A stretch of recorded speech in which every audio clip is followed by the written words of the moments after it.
पत्नी हो तो ऐसी। बेटा अब खुद कमाने वाला हो गया था, इसीलिए बात बात पर अपनी माँ से झगड़ पड़ता था।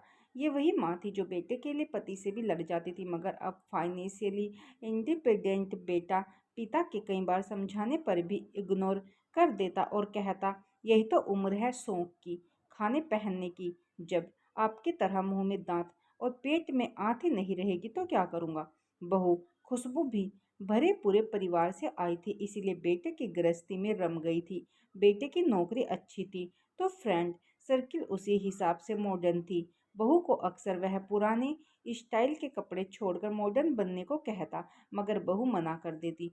वो कहता, कमाल करती हो तुम, आजकल सारा जमाना ऐसा करता है, मैं क्या कुछ नया कर रहा हूँ। और बहू कहती, क्वालिटी लाइफ क्या होती है ये मुझे जानना भी नहीं है, क्योंकि लाइफ की क्वालिटी क्या हो मैं इस बात में विश्वास रखती हूँ।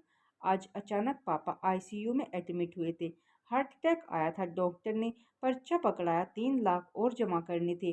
1.5 लाख का बिल तो पहले ही भर दिया था, मगर अब ये 3 लाख भारी लग रहे थे। वह बाहर बैठा हुआ सोच रहा था कि अब क्या करे। उसने कई दोस्तों को फ़ोन लगाया और उसे मदद की ज़रूरत है, मगर किसी ने कुछ बहाना कर दिया।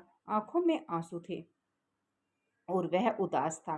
तभी खुशबू खाने का टिफिन लेकर आई और बोली, अपना ख्याल रखना भी जरूरी है, ऐसे उदास होने से क्या होगा, हिम्मत से काम लो, बाबूजी को कुछ नहीं होगा, आप चिंता मत करो, कुछ खा लो, फिर पैसों का इंतजाम भी तो करना है आपको।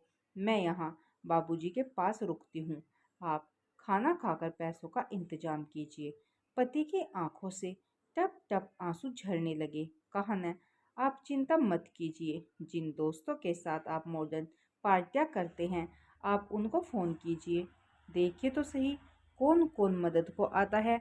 पति खामोश और सूनी निगाहों से जमीन की तरफ देख रहा था कि खुशबू का हाथ उसकी पीठ पर आ गया और वह पीठ को सहलाने लगी।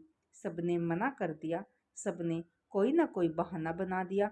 खुशबू क्यों आज पता चला कि ऐसी दोस्ती तब तक की है जब तक जेब में पैसा है। किसी ने भी हाँ नहीं कहा, जबकि उनकी पार्टियों पर मैंने लाखों उड़ा दिए। इसी दिन के लिए बचाने को तो माँ बाबा कहते थे। खैर कोई बात नहीं, आप चिंता न करो, हो जाएगा सब ठीक। कितना जमा कराना है, अभी तो तनख्वाह मिलने में भी समय है। आखिर चिंता कैसे न करूं खुशबू, तुम्हारी ख्वाहिशों को मैंने संभाल रखा है।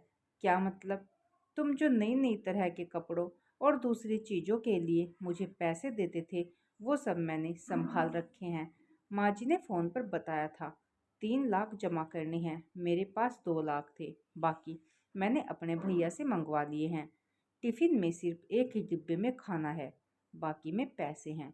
खुशबू ने थैला टिफ़िन सहित उसके हाथों में थमा दिया। खुशबू, तुम सचमुच अर्धांगिनी हो।